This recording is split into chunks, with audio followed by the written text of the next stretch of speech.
Chapter 2.01 Erok, are you clothed? Queen Victoria's voice called out through the wooden door.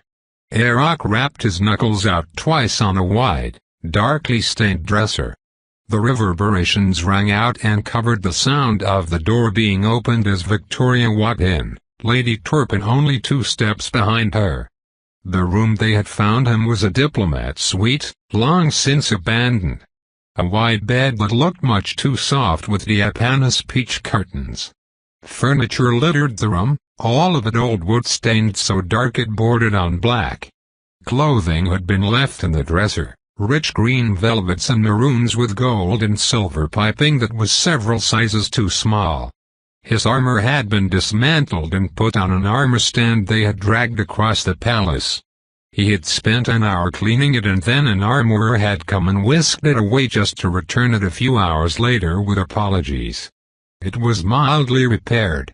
The straps and bits of leather had been repaired, the worst of the dents had been hammered back into shape. The dragon bronze sword and the sword of discord were both propped in a corner while he kept the bronze knife strapped on his hip. They had found a few spears lying around but all of them were common grade and he had dismissed them. His shield was still with the armorer who was desperately trying to make it combat ready. "You smell better at least," Victoria said with a slim smile as she grabbed a chair from underneath the desk in the corner and sat on it primly. Erok went to parade rest, hands clasped behind his back and feet spaced shoulder apart. Turpin stood behind the back of the chair, right behind the Queen's shoulder. "Stop that. You act like we haven't been friends since we could walk," Victoria said, waving at Erok. He let his hands fall to his front so he could talk to her. "It's hard being a leader, Erok. How can I send my greatest friend and ally away from my side? You have sworn to me to honor and defend me, to fulfill my wishes. But I still see that loud child you were when Father brought you to our home. You must do your duty." "And mine," Erok said, trying to ease the Queen's mind. "Of that I have no doubt. It makes it easier that we are under attack from monsters from beyond our realm. This is not some clash of ideologies or for resources. It is for existence. So I shall do my duty and your orders shall remain. Find the Emperor and bring him back if possible. We must have leadership." "Then take charge," Erok said. "Succession doesn't work that way, Erok. It'd go to the first prince, who's also missing. And then continue down the line until one of the imperial bloodline takes the mantle. Who cares? You have an army and a warship. That's all the conqueror had." Lady Turpin rolled her eyes but kept her peace. "Yes, well, he didn't have to deal with a millennia of built-in bureaucracy and administrational stagnation.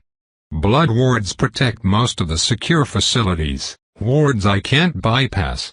Regional governors won't respond and local garrisons or generals will take their own chances that this invasion will falter and fail. That with their army and their warships that they will be the next conqueror. We must have a continued line of succession." "Your will be done," Erok said. Victoria sighed through her nose and shook her head. "We will launch your counterattack in 3 hours. We have yet to connect and establish communication with the Sword of Empire, but we hope that she will provide aerial support. We make for the old dwarven claim. Ride with me until we break through the city limits and then split off and head to the pleasure villas. That is where the ambush happened. See if you can backtrack from where the ambush happened and find where the Emperor is."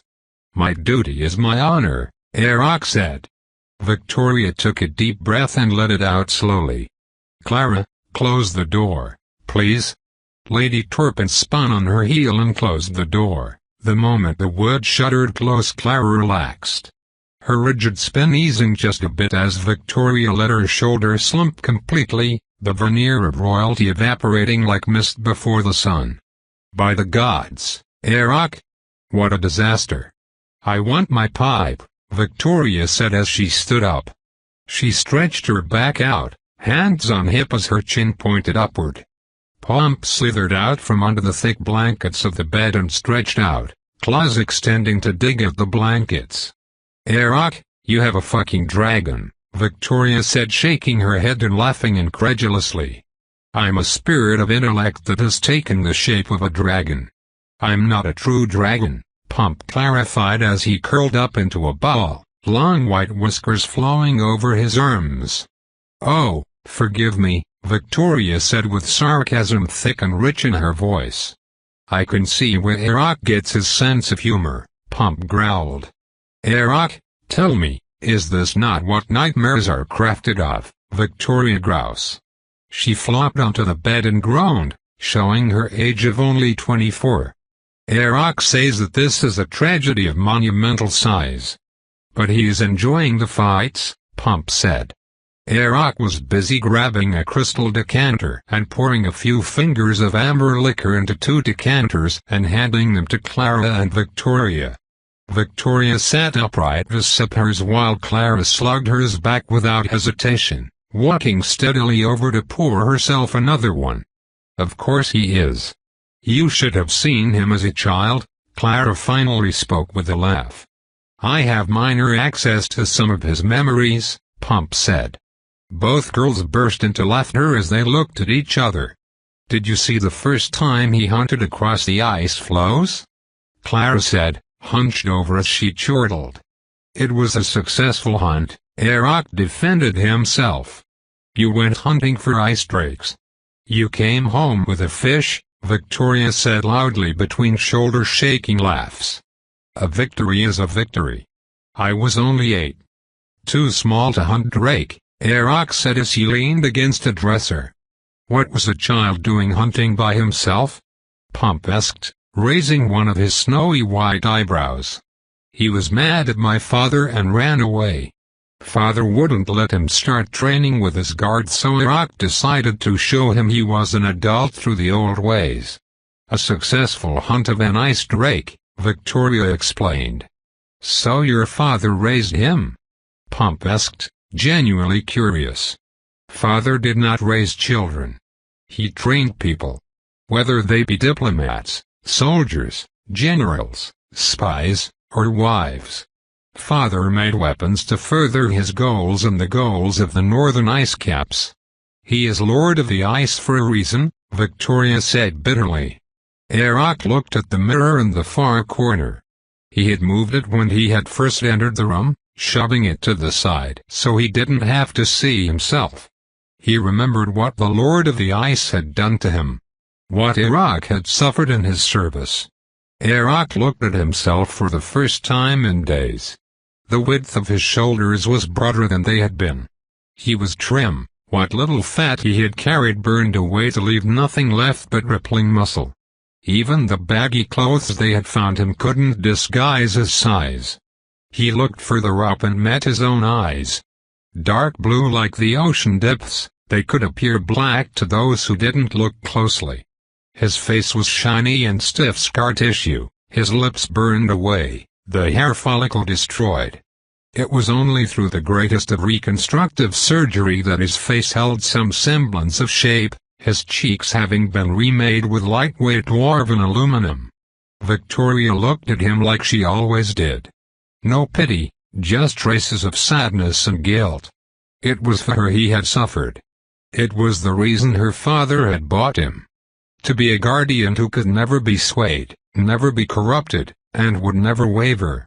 A descendant of the roaming warbands raised under the tutelage of the most ruthless man in the Empire. "I hate him, you know," Victoria whispered.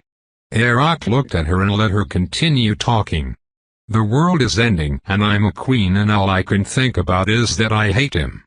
We should be back home on the ice. Instead we are in this cesspit, fighting demons while Father sits in his fortress with his legions. And here we are, we three. Tossed about like seeds on the wind to further his goals." "Victoria," Clara said. She did not reprimand, but there was warning in her voice. Victoria stopped and nodded, the bitterness disappearing under the icy facade she wore. "Our mantles need to be worn again it seems," Victoria said. She drank down the rest of the liquor and put her glass down before rising to her feet. "Prince Samus would like to have a word with you, I believe. He has a sister he wants to introduce you to." With it, Victoria crossed the space between them and hugged him tightly, her long arms barely reaching across his broad shoulder. He returned the gesture, and then Victoria was gone, moving towards the door. Clara simply slapped him on the shoulder as she took her place behind the Queen's shoulder. Then they threw open the door, and all of them returned to being who they needed to be. Chapter 2.02 Even with the invasion ongoing, the palace had a sense of opulence that staggered Iraq. Marble and endangered hardwoods, gold and silver trim and ancient antiques filling every corner. The wounded and dead lining the halls were a stark contrast. The scent of burnt flesh and blood filling every hall. Medics and non-combatants were prepping them to be moved, stacking people onto litters and changing bandages before the final flight of the palace began. Everyone slid away as Iraq marched down the halls. He had only had the armor for a few days, but he had become accustomed to the anonymity it provided him. Now the stares were back, the fear and pity mingling in equal measure. Pump's comforting, cool weight on his shoulder wasn't helping with the stares. The small ice dragon had taken a liking to holding his physical form, a chill emanating from his body and mist puffing up every time he exhaled. The chill along Iraq's neck and shoulders was a welcome relief against the heat and stuffy air of the palace. Without power, the ancient palace walls were holding the heat like a furnace. Samus had found a small parlor that wasn't loaded up with wounded or refugees, and had somehow convinced someone to bake delicate pastries with thin coating of powdered sugar while sipping cold tea. The young prince had cleaned himself off. His angular features were clear of dirt, ash, and blood, while his clear eyes had a hint of mirth in them as the faint smile on his face widened as he saw Iraq. The woman across from him was much older. Her face square with hints of jowls softening the brutal nature of her jaw. Dirty blonde hair was raggedly cut to her shoulder and was still damp and limp against her shoulders, while her broad shoulders strained against the confines of an ill-fitting imperial uniform. A sword with a clear crystal on the hilt leaned in a plain scabbard next to her hand. "Iraq, it's good to see you, my friend." Samus grabbed a small black plate with gold symbols carefully painted on it, with a single one of the dainty pastries on it. He offered it up to Iraq, and Iraq took the plate instinctively, the delicate china heart to hold between his big fingers. "My sister, the fourth Princess Eloria," Samus continued, waving a hand sticky with powdered sugar at Eloria. Iraq nodded at her as he used 2 fingers to pluck the still warm pastry up and ate it in a single bite. The explosion of flavor was powerful: warm chocolate, flaky crust, the sugar divine on his tongue. He set the plate down and grabbed another one off of Samus's plate, eating his stolen pastry slower and with great glee as the hurt look on Samus's face sweetened the pastry. "Third princess now. Almankar's death is an advancement for me. For all of us." Eloria didn't seem to strut with the thought of her brother's death. Samus read Iraq's face in an instant and quickly explained. Almankar and Eloria had a bit of a difference in opinion. On everything. Sometimes violently different. Samus waved a hand as if that delicate piece of intelligence was common knowledge. Almankar was prideful and stubborn as a dwarf. Hard-headed enough that he thought he could go and kill that creature with only 100 men. Got them all killed too. Men who would have been better served holding the line. Eloria's voice was raspy and had a slight accent to it that tickled Iraq's ear. "Do you have more food?" Pump asked for Iraq as Iraq finished off his pastry, licking at his fingers to clear up the sugar. "Is all you ever think about is food and fighting?" Samus said with a laugh. He grabbed the silver bell and rang it twice, the clear sounds ringing out as Iraq grabbed one of the small chairs and sat down. "You're a big one. I've seen several of you northern bastards about. Lord Glacis has been hard at work for many years breeding warriors like you. I will admit, you are far more effective than our intelligence indicated, Eloria said. What do they say about me and my brethren? Arak signed as the door opened and a disheveled-looking waiter brought in another plate filled with pastries. That you are bastards, born from only the fiercest of the half-breed giantesses and from the greatest and most loyal warriors of Lord Glacis. That you are engineered in labs, every weakness pruned away while still in the womb. That you hunt ice drakes and dare wolves as children. And your lord's enemies as adults. Close enough, Arak signed, eyes locked on the steaming pile of pastries. He grabbed one and threw the whole thing in his mouth, ignoring the burning in his mouth as he chewed. Is it true that you were introduced to your charge as a child? Grow up together like siblings. A loyalty that can't be bought or challenged. Eloria seemed genuinely curious. It was different from so many others who whispered in the wake of his passage. I was placed by Victoria's crib when I was 3. I was her guardian from the moment of her birth and have only grown further into my duties. My duty is my honor, and my duty is to serve and protect, Arak signed. Admirable.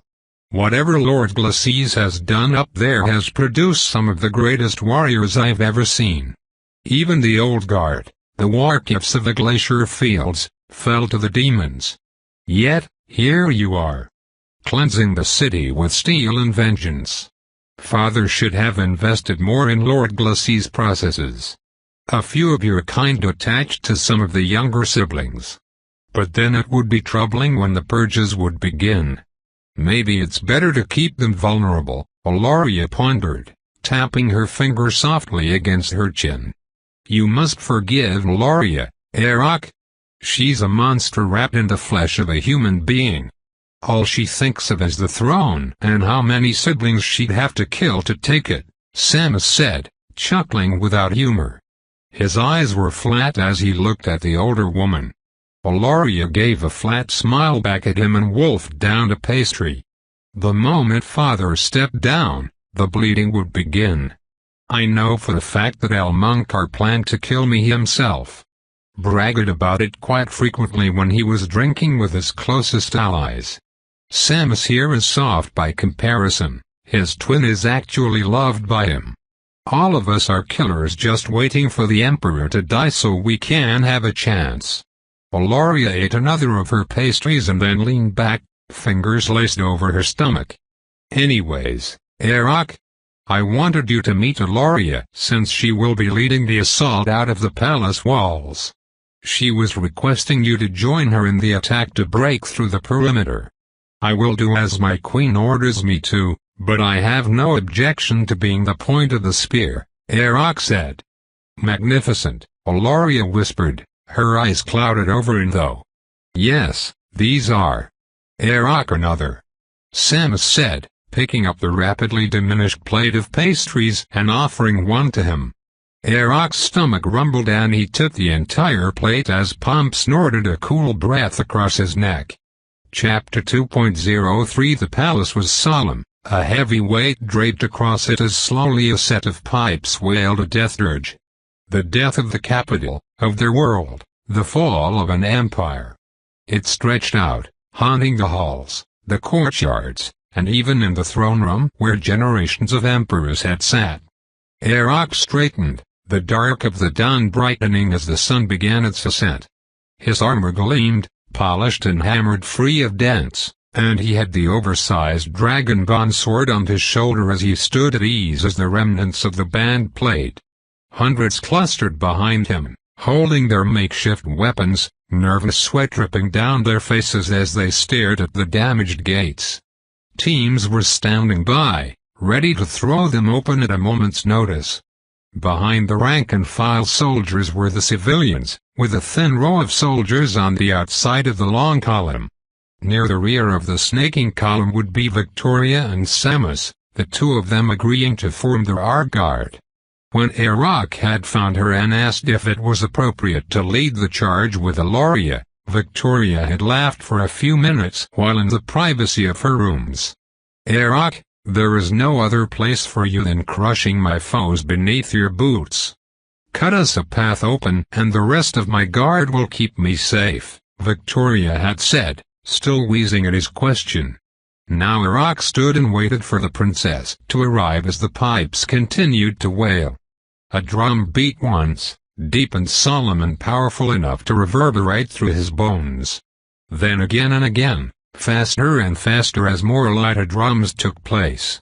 The pipe's wail changed to something more frantic, desperate, filled with energy. Essence drifted around, currents of it flowing over the column before beginning to sink into the people. A boosting effect, Pump whispered from his other shoulder.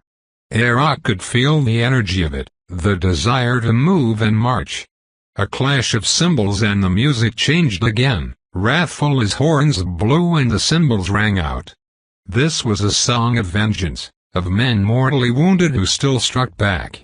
It was wrath and ruin, anger and despair, all wrapped into a powerful harmony that sank into Arak's bones. Clop, clop, clop, clop. Steel-shod horseshoes were nearly lost in the rising symphony, but Arak turned to see a warrior riding an inky black horse. It was a massive beast in gleaming barding, covered from shoulders to flanks in thick steel. A warrior rode upright, her armor matte black, with a 10-foot lance rising straight up and into the sky. Imperial Warlord LVL. 19. It spoke to who she was and how she viewed herself. She was not a princess who played the games at court. She was a killer, a warrior forged in hellfire and quenched in blood. Power and death in equal measure radiated off of her as she drew her horse to a standstill next to Arak. The music rose to a culmination, images floating in Arak's mind of a man bleeding, guts spilling out, but victory in his eyes, and he plunged a blade into a nameless foe's chest. "I am eager to see if you live up to your reputation," Alaria said, her voice pitched so just the two of them could hear. Arak just nodded slowly. "Let it begin then. Open the gates." Her last words were a roar and the teams at the gates pulled back the heavy bars holding the gates closed. A crack issued out instantly, wood blowing apart as the gates were thrown open and a monster came stumbling in. 9 feet of green-gray skin, thick pastils oozing black slime down its bare reptilian chest. Its wide head had wide bloodshot yellow eyes, wide nose snuffling as it breathed in the scents of the palace. An impromptu battering ram, a chunk of marble, was clutched in its scarred hands, but it dropped it as it looked around. Corrupted Ogre LVL. 12. A monster that has been filled with the corruption of Hellflame. It's stronger, more durable, but its already lackluster intelligence has degraded even further. Charge! Alaria screamed, her voice echoing inside of her helmet as she raked her spurs across the flanks of her war mount. The horse lunged forward, strides quickly increasing her speed as Essence pulled around her in the black-red pulsing aura that filled the tip of the lance. A crazed laugh drifted from the princess as the lance struck the monstrosity in the chest. The ogre's chest disintegrated, blown apart in the charge as Alaria's power erupted in a cone, blowing back the screaming hellspawn that had come racing in after the ogre. Her horse ran rampant over them, sharp hooves tearing flesh and crushing bone, but Arak was right behind her. His long legs ate the distance, as he hurdled the dead ogre even as it crashed to the ground, and then he was amongst the unarmored demons. The dragonbone blade drank black blood deeply, each swing sending corpses in multiple directions as Arak traced a parallel path to Alaria. The princess had lost her spear in a small flesh golem and now danced around the construct with a curved sword whistling in the air, slashing apart the creature with every blow. Arak protected her flank, carving a zone around them with every swing of his sword as he killed with reckless abandon. Blows scraped at his newly cleaned armor, demons snarled inches from his face, but Arak stood resolute. With sword and shield he forced his way deeper, past the gates and into the burned-out streets and ruins of the estates that dotted the hill. The demons were trash, low-level lesser spawns that were more inclined to flee than face him. There were a few commanders near the back of the horde, down the hill, whose flaming whips cracked the air over the spawns' heads and urged them forward. Arak found his targets and began to surge forward, unstoppable in his pursuit of the rotund demons. More spawn leapt at him, clutching at his limbs, his shoulders, shield, and even the blade of the sword itself. They were frantic in their attempts to slow him, to let their commanders slip away from Arak's wrath. The last traces of the music still burned inside of him, urging him on further and further, not caring his claws dug at him, trying to rip his helm free or slide into the space under his chin. He had to kill them. His aura billowed out, filling the killing field as the Imperial soldiers followed behind him. Arak laughed as the demons fled him, cloaked in their blood with burnt dragonbone extended forward, shield raised high. Aloria came charging beside him, sword glaring in the early morning light as she spurred her forces on. Arak was caught up in the moment, his aura mingling with some skill she was using as he charged down the hill. The commanders flailed about with their whips, but the rout had begun and Arak slaughtered as he raced downhill. The closest of the commanders sneered at him, but the fear filling its eyes was undeniable and Arak cleaved it in twain, all the while laughing. Behind him, distant and barely audible, the band continued a frenzied drum roll that matched his heartbeat. Chapter 2.0 Arak stood caked in blood at the edge of the capital city. He dripped as he walked and his body was tired, the hordes of low-level spawn having taken their toll on him even if they couldn't kill him. They had left a trail of the dead behind as they fought further and further away from the palace's walls. He looked up to see the princess still on her armored horse. The horse had managed to turn enough spawn to paste beneath its hooves.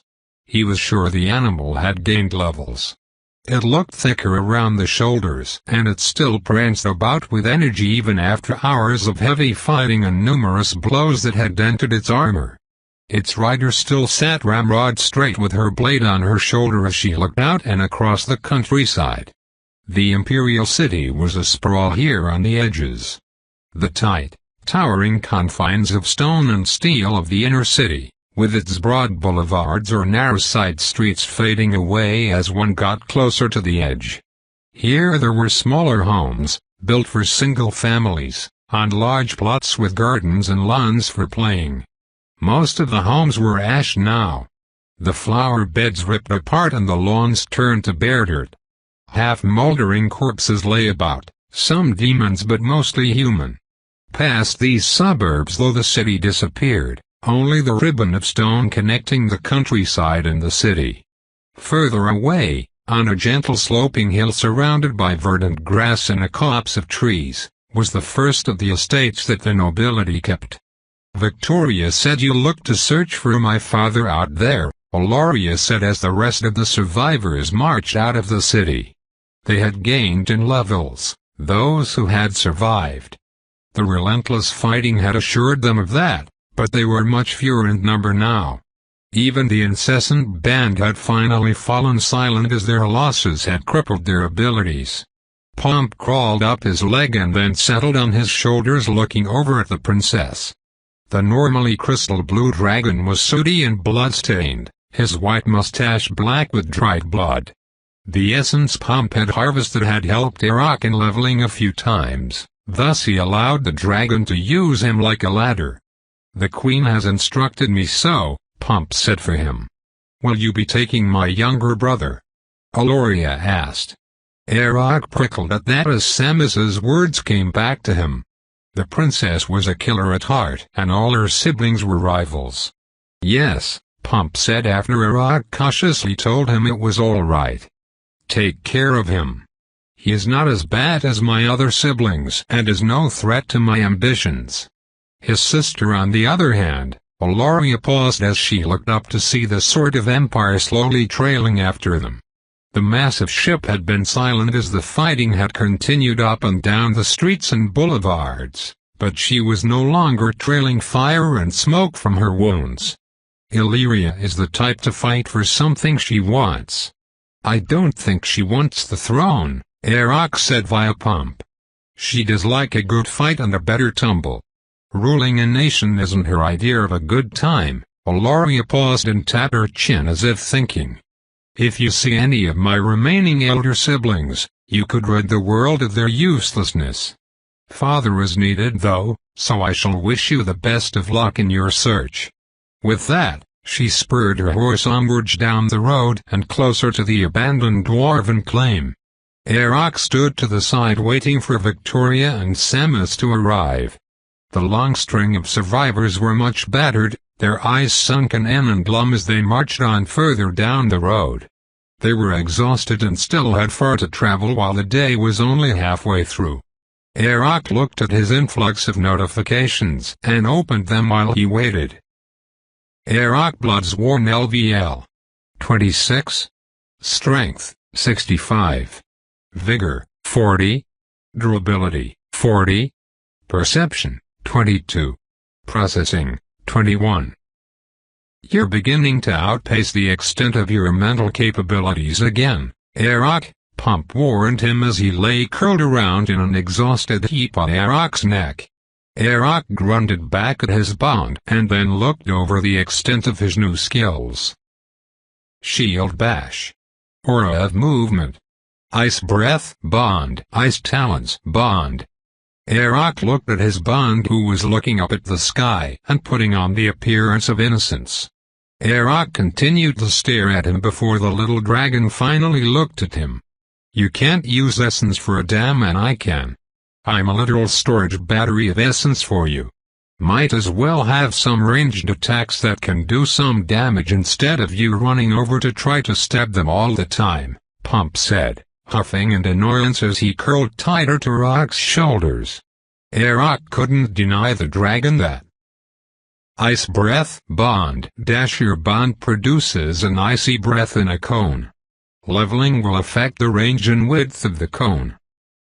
Pump shivered, his body shaking until he released a sound that was reminiscent of a cat's purr. He seemed heavier now, more real and in this world rather than just a spirit taking form. Reality wrapping around him as Arak stood there waiting for Samus. If you don't increase your mental stats next, you should do your essence cultivation stats. 1 to each. Pump said. Arak turned his head to stare at his bond again. The dragon pawed at his dirty mustache and then muttered something unintelligible under his breath. Finally Samus appeared. The prince floated on the edge of the queen's coterie, his long sword unsheathed but his shoulders were relaxed as he marched with the rest.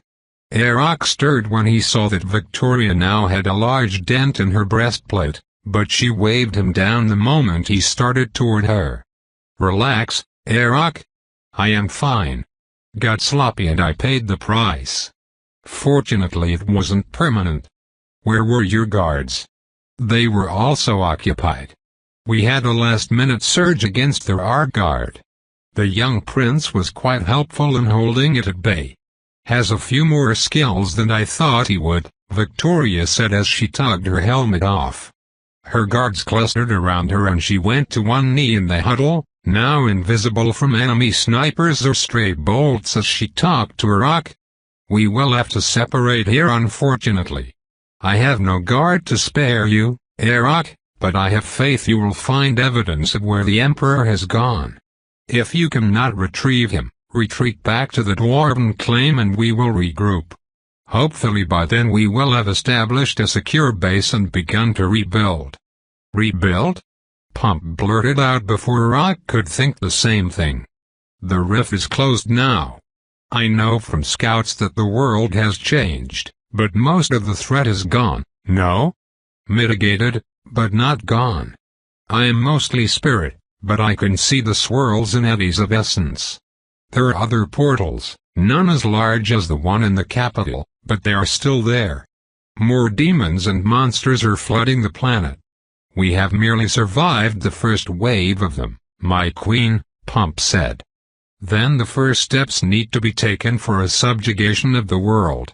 Regardless, Arak, we need the Emperor. find evidence of where he's gone, any survivors, and return back to me," Victoria stated with finality. She donned her helmet and stood back up as her guards spread out to allow her room. "Your will be done, my duty is my honor," Pump said for him as Iraq bowed his head. The Queen reached out and clapped him on the shoulder, but then she was gone again, following the train of refugees with the ragged remnants of her guard trailing behind her. "Why are you looking so glum, old friend? It's just you and me against the world. I'm sure there will be plenty of monsters, demons, and fierce animals for you to kill. Plenty of excitement. Maybe find a few beautiful maids who are happy to see us, or even better, a few unguarded vaults, eh?" Samus said with a wide smile. Iraq looked at him, face completely obscured by his helm. Samus's smile faltered in the silence.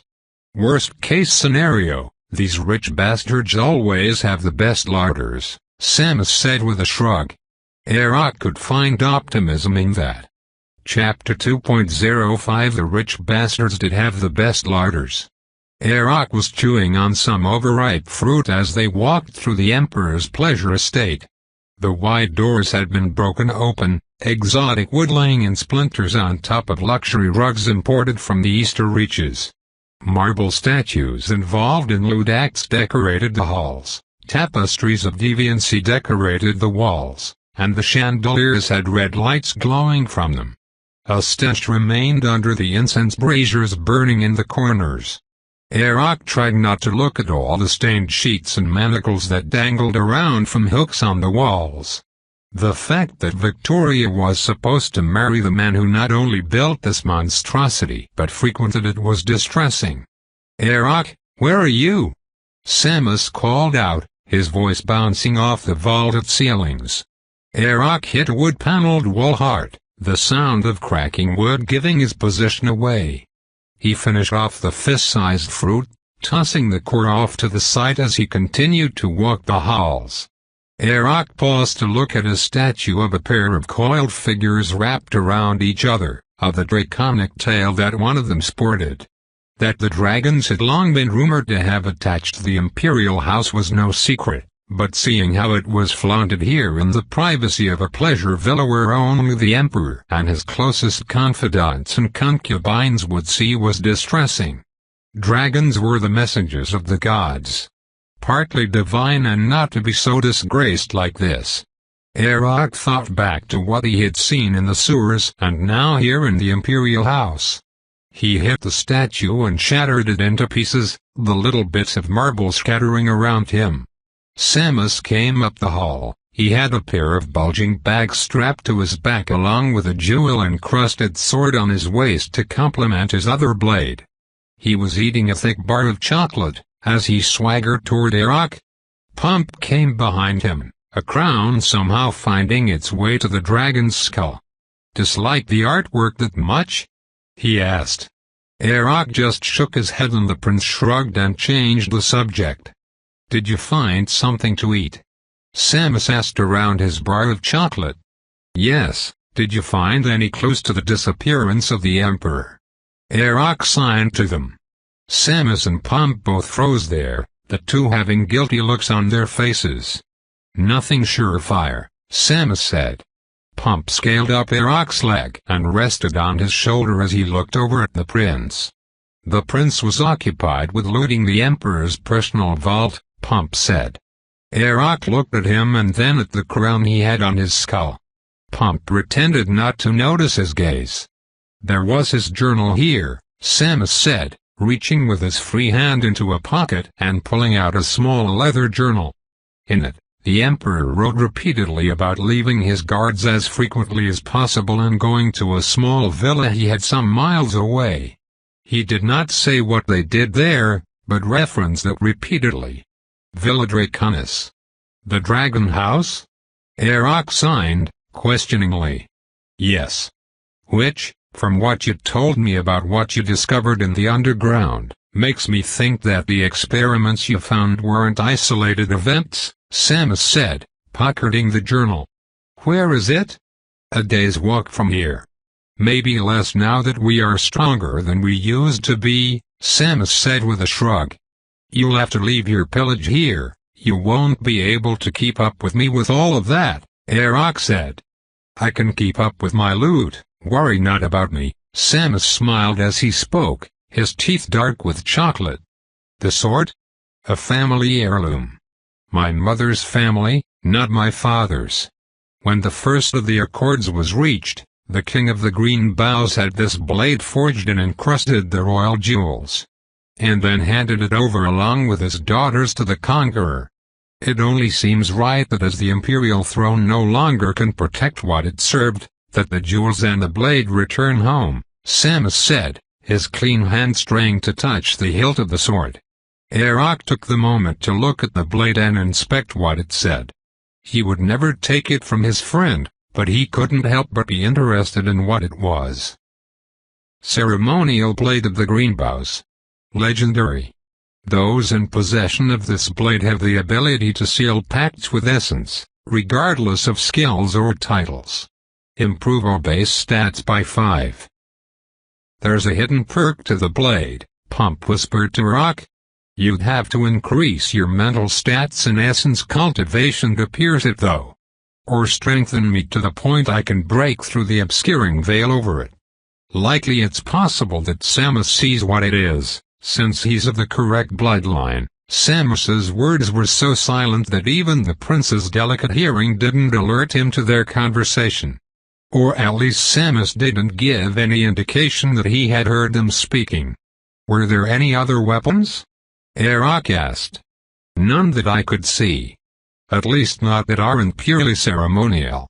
Nothing above common. Too bad, Arok said as he began to backtrack towards the front entrance. He had a bag of fruit on his belt and his pockets were bulging with roasted nuts he had found in the pantry. Samus followed after and Arok left the abandoned estate, stepping out into the late afternoon light. Shadows were stretching out, the tall woods around them deeply obscured as sunset. Do you really want to go out into the woods as it gets dark? It would be better to wait inside of the estate until the sun rises and we can better see, Samus said. It would be safer in the sun, Pump said for Arok. Yes, that's what I said, Samus said, confusedly. The beasts will be prowling in the night. I believe this conversation is going around in circles, Samus said, sighing as he wiped at his face. We can't level without the beasts. So we will be hunting the hunters at night. When they're out. Pump finished translation then looked at Arok and sighed, his breath cold and refreshing as it billowed into Arok's helm. I somehow forgot you were insane. So be it, let us go and hunt the hunters in the dark. Samus dropped his 2 bags of loot, letting them land with a heavy jangle of metal and jewels as he tightened his sword belt. He reached into a bag and searched around before pulling out a cloak with the Imperial sigil on it, donning it in one smooth motion. He struck a pose for Arok, smiling as sun finished setting and the purple dusk consumed the world. How do I look? Arok shook his head and barked a strangled laugh as he walked down the last steps and into the woods. Tope continued,